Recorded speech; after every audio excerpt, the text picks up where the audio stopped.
In America, a car payment is treated like a basic fact of life, like taxes or laundry, and I used to believe that too. Because when I graduated from college, 2 weeks later, I walked into a Honda dealership and signed for a brand new Accord and a $430 payment.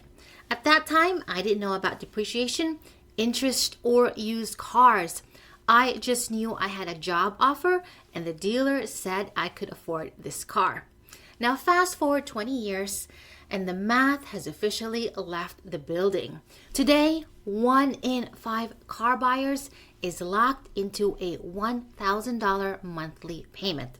If your car payment is as high as that, it's time we have a serious talk. Unfortunately, cars will remain a necessity for many households in the US. There's a lot to change with our current public transportation system before we move away from cars. So we do have to be mindful with our car budget.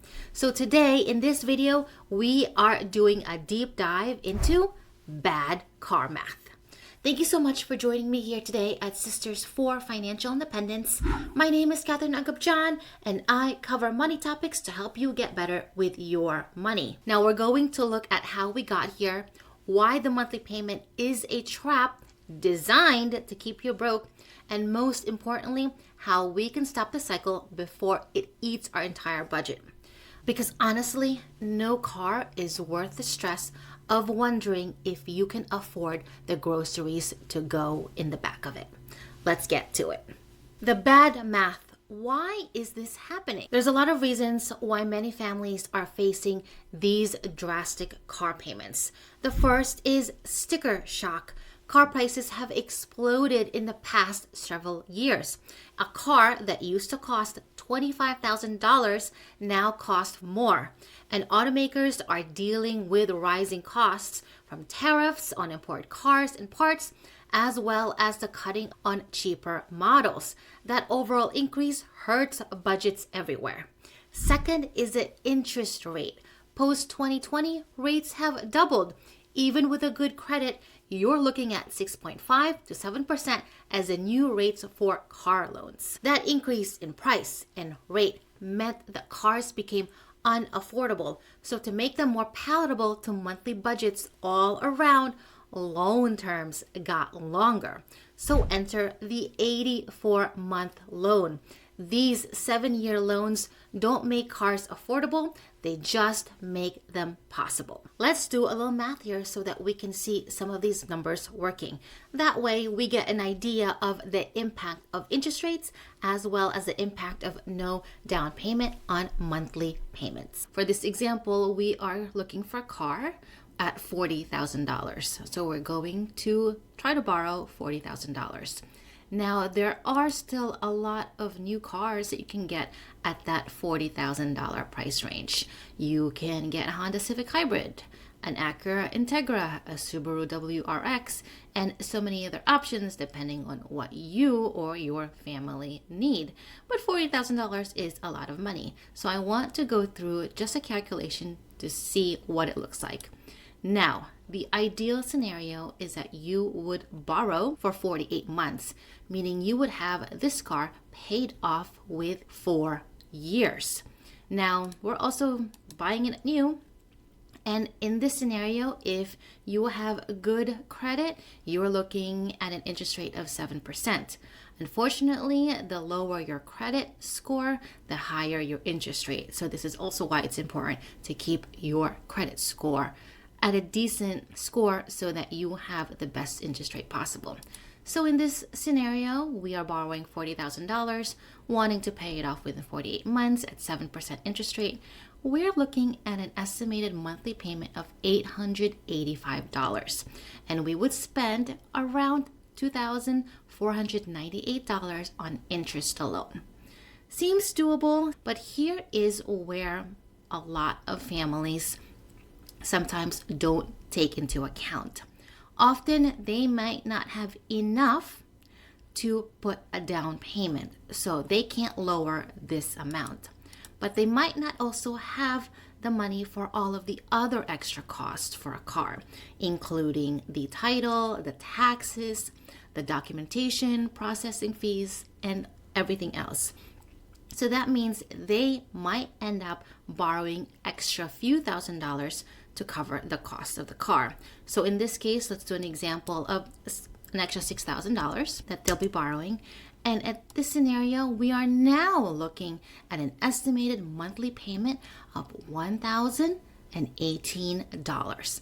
That's a lot of money. And if that's going to be hard for your budget, you might not want to get that. You're going to want to lower that. And this is where a lot of the dealers will ask you, what is your monthly payment goal? Because what they will then try to do is stretch your loans out so that you can meet that monthly goal. So let's do that. Let's change our time frame for payoff from 48 months, it's 4 years. Let's change it to 5 years. Now you've lowered your monthly payment, but look at the interest paid. You've now increased your interest paid, in this case, up to $1,000. Let's stretch it out a little bit more. $827 might seem a lot. Let's go to 6 years. Now we're looking at $699. Again, seem doable, but look at the interest paid. And for a lot of new car buyers now, 84 months is becoming the standard. That means you are locked into this vehicle for 84 months. That's 7 years of your life. If you are just getting this car because you have a new baby, that means up until your child goes to school, you would have been paying off this car. For your monthly payment, again, $608 of money being put into this car for 7 years. Think about that scenario, and the total interest paid is $5,056.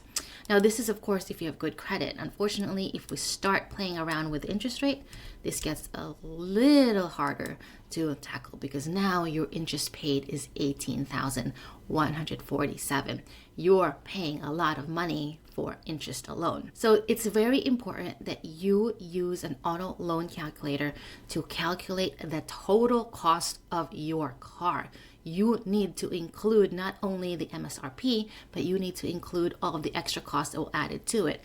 Taxes, the document processing fees, the titles, plus the change in your insurance, your maintenance, your gas, and so forth, because this will be a large cost out of your budget. Here's the reality. Bad car math happens when we shop for a car based on monthly payment instead of total cost. And suddenly you're locked into a loan that quietly eats your budget for the next 6 to 8 years. That's years of life paying for a depreciating asset. But this is the new reality. Over 20% of new car buyers now have $1,000 or plus of monthly payments. Even used car buyers are increasingly hitting that number. And even if you aren't at $1,000, the average new car payment has climbed to $772. And nearly 1 in 5 loans stretch 85 months or longer. There's also something cultural here we don't talk about enough. It's ego and car culture. Somewhere along the way, cars stopped being transportation and started being identity. What we drive gets tied to success, status, masculinity, and the concept of providing. And suddenly, the car becomes a symbol while the payment becomes invisible. Tell me, have you ever been on the car line at school pickup and felt a little bit of that car line envy? How do you handle the pressure to drive something newer and nicer than you actually need? It's also important that we address that a car is a depreciating asset, meaning the minute you drive it off the lot, it's lost its value. And due to how much our identity is tied to cars, many families will upgrade even though they still owe money on their cars. This leads to what's called a negative equity cycle. Or what happens when you owe more than what your car is worth. Now, many people will have what's called cars that are underwater. This means they might owe $40,000 on a car, but the car is only worth 35. But then they go to upgrade to a newer model and take that 5K that they still owe as a loan to the new car. That adds on to how much many families are paying on a monthly basis. Not only are they paying for the new car, but they're also still paying for the old car. And this is leading more and more families to go car broke. Bad car math is a team problem. We also need to talk about something deeper here, because car decisions don't exist in a vacuum. Bad car math is often a team problem. If your partner wants the truck or the SUV to feel successful or feel like they are providing, but you are the one doing the mental gymnastics to ensure you have budget for groceries and daycare, there is a disconnect there.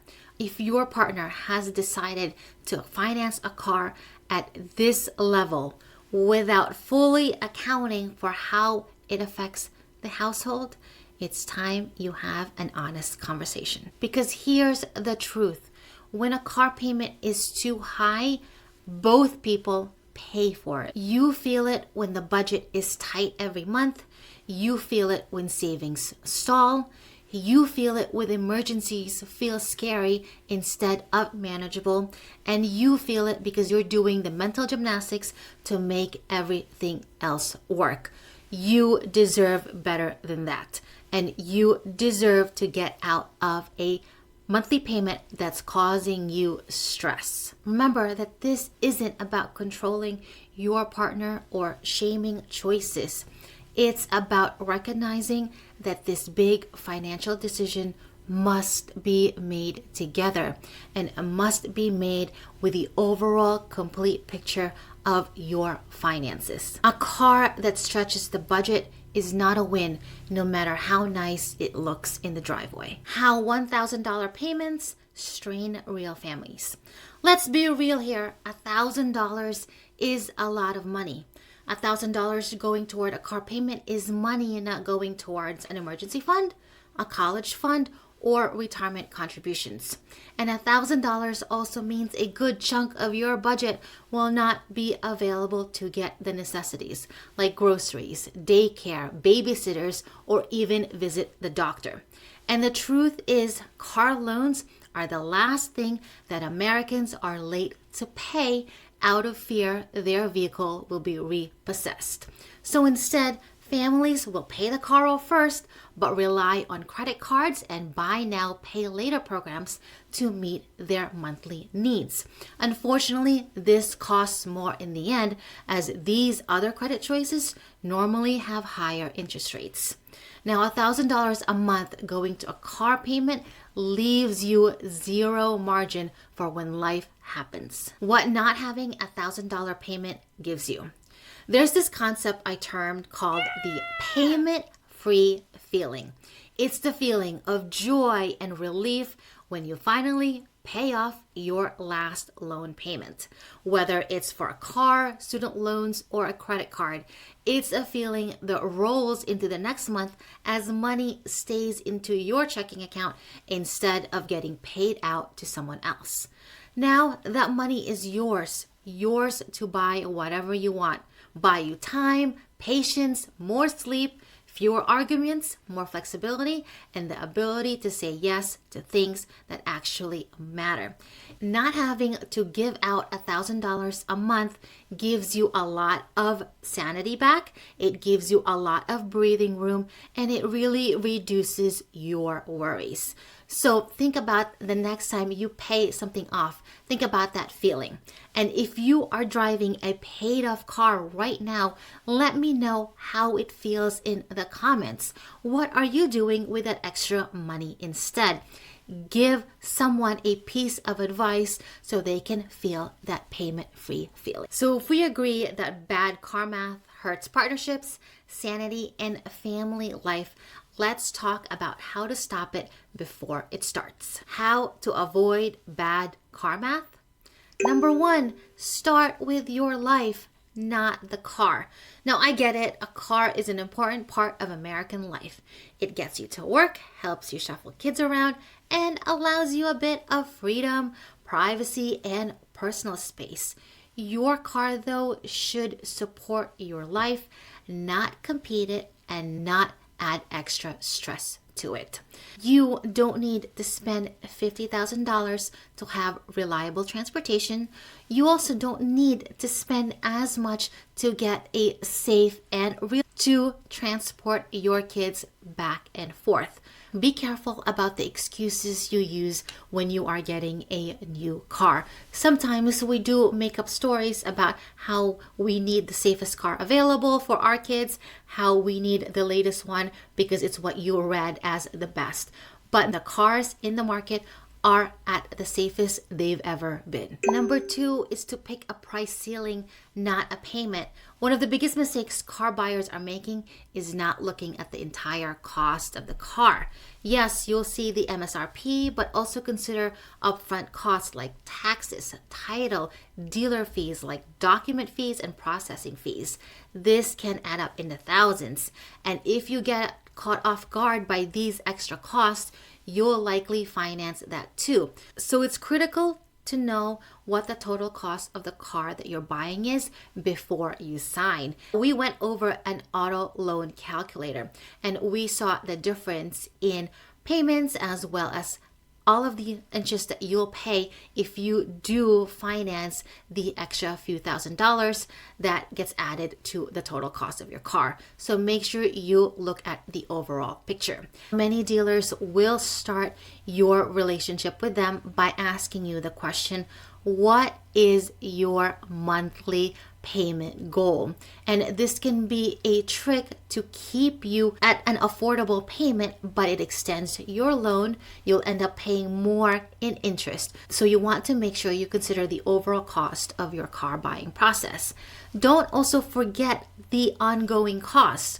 If you get a new car, you might need better insurance. You will need to consider fuel, charging costs, maintenance, repairs, tolls, etc. These add up and that monthly payment might seem low, but all of these extras will mean it'll take up more of your budget. If this video has been helpful, don't forget to give it a like and share it with a friend, especially if your friend is in the market for a new car.